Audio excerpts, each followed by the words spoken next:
जय जोहार सांगी मन आदिवासी सांगी यूट्यूब चैनल में राव और मन के स्वागत करते। एक कहावत है, काम से पहचान होएला के शत्रु है के या मित्र है के। एक जन आदमी के, एक जन समाज के कौन शत्रु है के और कौन मित्र है के उकर काम से पहचान होएला। आज के वीडियो में हमरे भारत के बीजेपी पार्टी, ब्राह्मण मन और आरएसएस ईमन हमार आदिवासी मन के मित्र है के कि शत्रु है के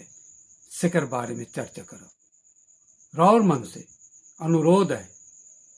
अगर राउर मन आदिवासी सांगी यूट्यूब चैनल के सब्सक्राइब नहीं कर रहा तो सब्सक्राइब कर देगा और बेल आइकॉन के भी बजा देगा ताकि मोर वीडियो राउर मन तक तुरंत पहुंचे सके।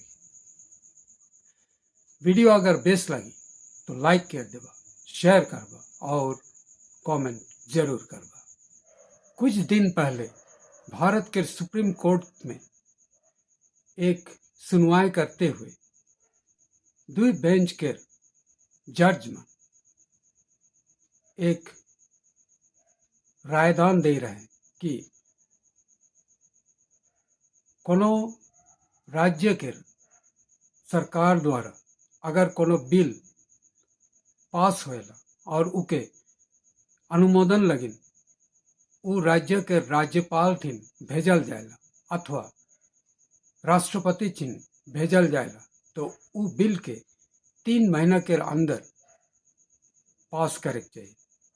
या तो उके लौटा दे पड़ी। और अगर लौटल देवल जाए तो का लगिन लौटल देवल जाते सेके बताए पड़ी। इकर विरोध में बीजेपी सरकार सुप्रीम कोर्ट के न्यायाधीश बन के फटकार दे रहे कि सुप्रीम कोर्ट संसद से बड़का ना लगे। कार्यपालिका जे लोकसभा और राज्यसभा है के उ न्यायपालिका से बड़का है के। न्यायपालिका लोकसभा और राज्यसभा के जे नियम बनल जाएला, कानून बनल जाएला सेके बदली कर नहीं सकेला। इसन बीजेपी पार्टी, आरएसएस तथा ब्राह्मण मन कहले। ई बात से एक बात जरूर स्पष्ट होलक कि बीजेपी सरकार नहीं चाहेला कि विपक्षी पार्टी के सरकार मन जे भी नियम कानून अपन राज्य के विधानसभा में पास करे ना सके, राष्ट्रपति चाहे वो राज्य के राज्यपाल अनुमोदन कभी नहीं देख जाए। ये बात के बीजेपी सरकार कह दे और इन नियम के चलाते आवा थे पूरा देश में। जहां जहां बीजेपी सरकार के द्वारा कोनो बिल पास करके सरकार गवर्नमेंट ठिन राज्यपाल ठिन या तो राष्ट्रपति ठिन भेजल जाते उमन के राष्ट्रपति और राज्यपाल तुरंत अनुमोदन कर देवे। मगर दूसरा पार्टी के द्वारा जे बिल मन पास होएला उके राज्यपाल तथा राष्ट्रपति अनुमोदन नहीं करेला। तमिलनाडु के स्टालिन सरकार द्वारा एक तो बिल 2 बार पास करके राष्ट्रपति से अनुमोदन करे लगी भेजल गेलक, मगर राष्ट्रपति उके अनुमोदन नहीं दिलक। वह लेखे झारखंड में जेएमएम झारखंड मुक्ति मोर्चा के द्वारा आदिवासी मन के सरना कोर्ट के पावे लगिन जे बिल विधानसभा में पास करके भेजल जाए रहे केंद्र सरकार थी वो बिल एखन तक ले पास नहीं हुआ कहे कि बीजेपी सरकार नहीं चाहेला कि आदिवासी मन के सरना धर्म कोड मिल लगी वो नहीं चाहे आदिवासी मन के नाम आदिवासी हिसाब से रहे लगी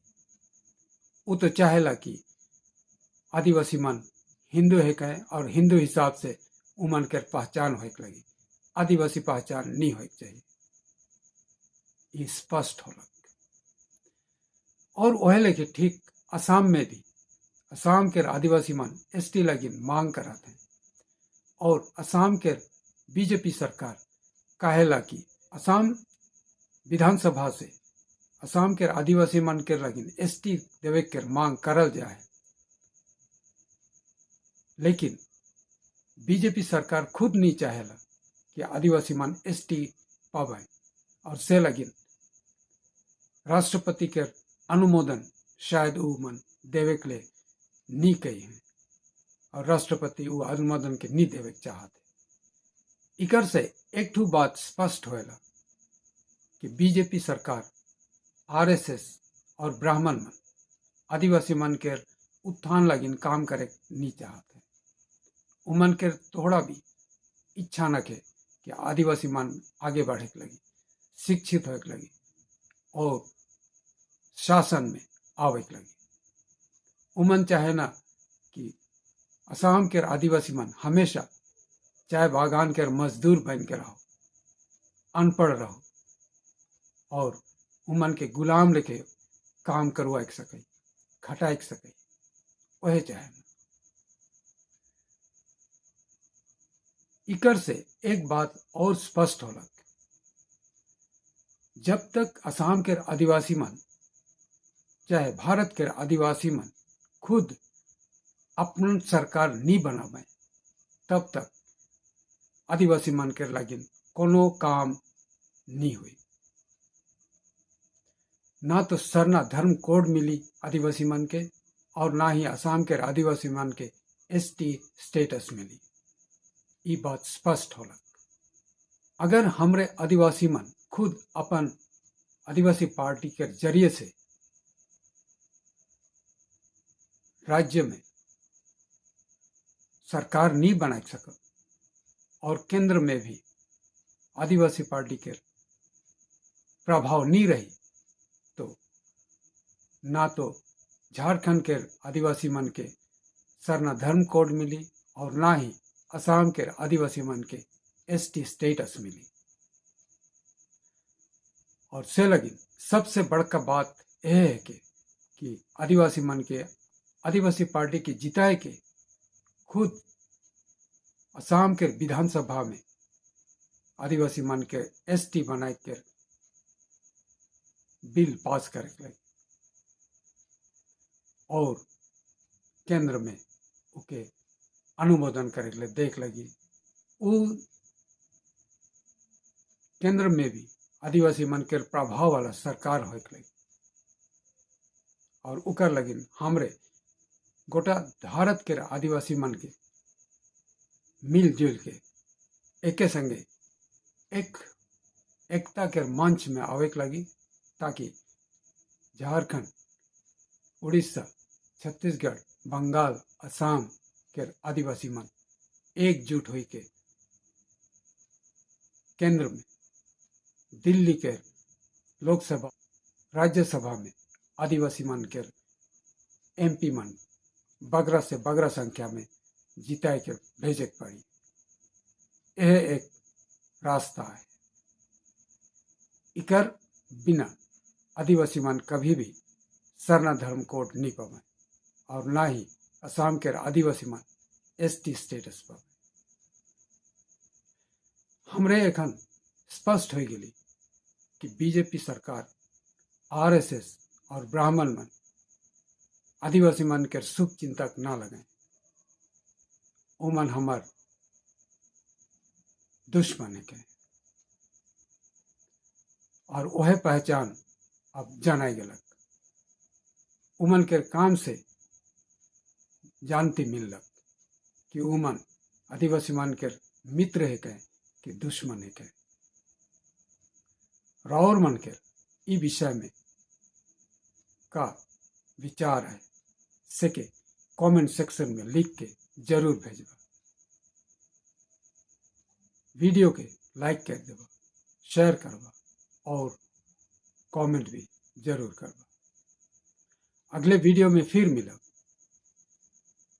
जोहार।